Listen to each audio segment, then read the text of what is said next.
Isteri terpaksa tanggung hutang suami.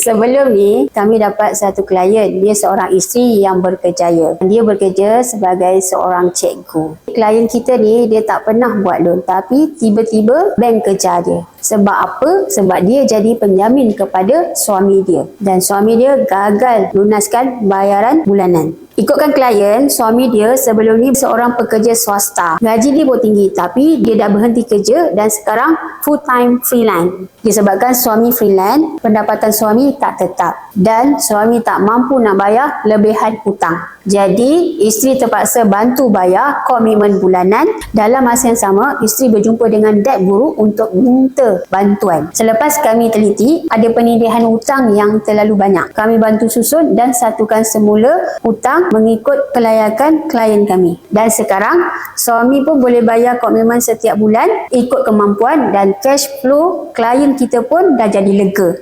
Jadi penjamin bukan sekadar tanda tangan. Resiko besar kalau peminjam gagal bayar. So, korang pernah jadi penjamin atau ada pengalaman macam ni? Korang boleh komen dekat bawah.